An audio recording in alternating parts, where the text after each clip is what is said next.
This is a no drawing only painting. I'm literally going to be painting with my brush without any outline drawing, and this owl is pretty much from my imagination. It's just to get you painting in acrylics, not worrying about the finished result, just painting on marks, splashing on colour, using, as I'm in this demonstration, just using 2 sets of primary colours, warm and cool. I'll talk about that in the tutorial, but it's really just an opportunity using just one brush to have a go at acrylic painting and not worry about the finished result. For a full list of all the materials I'm using in this demonstration, please see the description. I'll also give you colour alternatives. As you can see, I've already previously used this palette, so I'm actually still using these acrylic paints because I'm using a stay wet palette. It stops the paints from drying out. And I do this by using a plastic box, then putting in some paper towel, wet the paper towel, then put greaseproof or parchment paper over the top, and then you can put your acrylics on top, and because the paper towel is moist, it'll stop your acrylics from drying out. It's a homemade version. You can buy these, but I just think, why not make your own? So I really hope you find that helpful. So as you can see, I'm just using a 3/4 inch flat synthetic brush. I love using flat brushes in acrylic painting, and I'm just sort of tentatively sort of sketching in the owl's eye. I hope the little reference photograph of my finished painting is helpful. But if you've got your own photograph of an owl, don't do any drawing, just sort of sketch it like this in the way I'm doing here. It's so freeing up. And remember, in acrylic painting, if it goes wrong, let it dry and then paint over the top. It's as simple as that. You don't have to rub anything out. You don't have to get another piece of paper. I am using acrylic paper as well, so it's primed and ready to use. So I'm just sort of using some of the black here. I'm using white as well, not quite yet, but I've got black and white. I've got a yellow ochre and a cadmium yellow. I've got cadmium red, and I've got a quinacridone magenta pink. You can use any pink. I've got cobalt blue, which is a warm blue, and I've got a cyan or a primary blue, which is a cooler blue, and they all do different things. At the moment, I'm just using the warm yellow and the red to make those lovely warm eyes. I'm using the black, and I've also used a bit of orange and red to make these marks here. And as you can see, I'm really varying the marks, and there's not a lot of paint on the brush in some instances here. So I can just tentatively sort of build up this painting.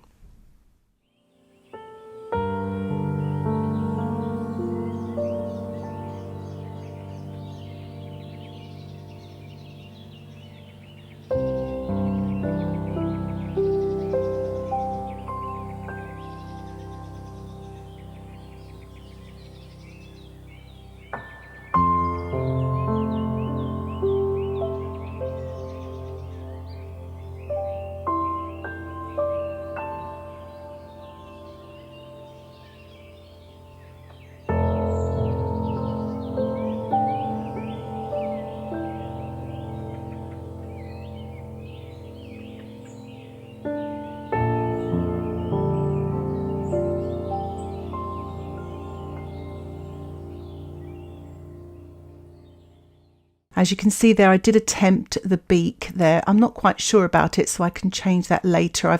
I've given the owl a little bit of eyeliner there, painted in his pupil. As you can see, my brush is just dancing around here and there, just making marks, almost painting instinctively rather than copying something. I think art is so important and painting is so important. There's not just one type of painting. This is quite an impressionistic style as well. So what I'm doing here is I've just mixed up some of the cobalt blue and white, and I picked up some other colours in there as well. It really doesn't matter, but I'm just sort of blocking in a background now, really to pull the owl out and to create some depth in the painting.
It's really nice to use kind of alternative colours. You don't have to actually copy the sort of colours in front of you. You can interpret them and you can express yourself. And I've used some pastel shades there, yellows and pinks. I've started in on the white now, just sort of the painting is still wet, so it's picking up some of the underpainting, so it's greyed up a bit. But I'm just putting a little bit of white in. It may be too soon, but it doesn't matter. This is the kind of like almost a sketch painting, and I tell you now, I'm really enjoying it. It's very freeing up. And it doesn't matter, you can just express yourself. It doesn't have to be an owl either. It can be something where you just choose, you could choose a vase of flowers and paint in a similar way.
To sculpt the face here, give him a heart-shaped face almost, sort of showing that sort of outline where there's the soft feathers on the face, and then you get these sort of darker feathers around the body there, just going in the eye there, just sort of, you know, really sort of putting these dark accents here and there. Yes, I've got one brush and it is a bit tricky in these smaller areas, but I find just simplifying everything really gets you in touch with the painting more, and really sort of makes you appreciate then other brushes, and it doesn't make you fiddle as much because you know you can't keep going because this brush can only do so much. So it helps with that overworking. It also makes you think more, because you're thinking, how can I make that mark with this brush? So it really sort of interrupts that sort of free flowing sometimes where we can overwork.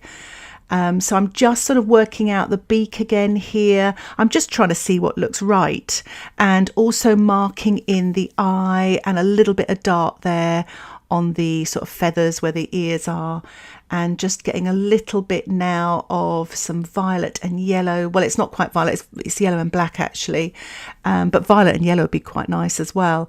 But just flicking those colours. Just be careful not to do over painting, and do dry your painting in between time as well. It really helps, keeps all the colours fresh and stops them from muddying. So this beak was really bothering me. So because the paint was still wet, I got some water on there and just tapped off a little bit with a bit of paper towel so I could start afresh. So I've really sort of taken off all that moisture there. I'm just trying to find the beak. So sort of, you know, working my way from the eye and then bringing it down. I just think it was just, sometimes it can just be a little bit out. So I'm just using this sort of black and just sort of marking in this beak here. It's a good exercise to work things out.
What is really nice when I'm filming my own little painting here is the journey that it goes on from those very initial marks, and then you develop it, you change it. And it's really interesting, especially if you speed it up as well. You know, the painting goes in all sorts of different directions and you pull it back here and, you know, you're creating all of the time. I decided to use the plastic card, so I'm dipping it into some of the black and the red there and just creating marks on the face of the owl there. And you can do this wet on dry. And yes, I know I'm just using one brush, but it's quite nice to do this with a plastic card. You could also use the bottom of the tube of paint as well.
So I'm just going back into this beak again, trying to find it again, cutting into feathers as well. It's interesting because I've painted a lot of watercolour owls, and I know when I've taught students it, whether we're painting from our imaginations or from a photo, I'd love to paint with the real thing though, of course. Beautiful creatures, owls. But we all struggle with a beak for some reason. I think we just kind of just overthink it. So I've just shown you a little bit of overthinking there. But I'm quite pleased with this. I'm using black now to really sort of pop out these darks. And remember, paint this wet on dry so you don't pick up any underpainting. So you want that black to look really fresh. So I'm really finishing off here with a spatter. I've just slightly watered down some pink and a little bit of white, and I'm spattering with my flat brush, just giving the brush a really good tap. Just be careful with this because you don't want the acrylic paint to be on anything important, so just be careful. I'm just going to spatter a little bit of yellow also. So thank you so much for watching this tutorial. I really hope it will inspire you to have a go at painting without any sort of drawing, and just maybe paint from your imagination. Use one brush, just a set amount of paints, limit yourself and just see what happens. It doesn't have to be an owl, it can be anything. Good luck with that. Let me know how you get on in the comments section below. If you'd like to see any more tutorials like this, please subscribe to my YouTube channel where you'll get updates of my latest tutorials. Thank you again for watching. Happy painting. Bye for now.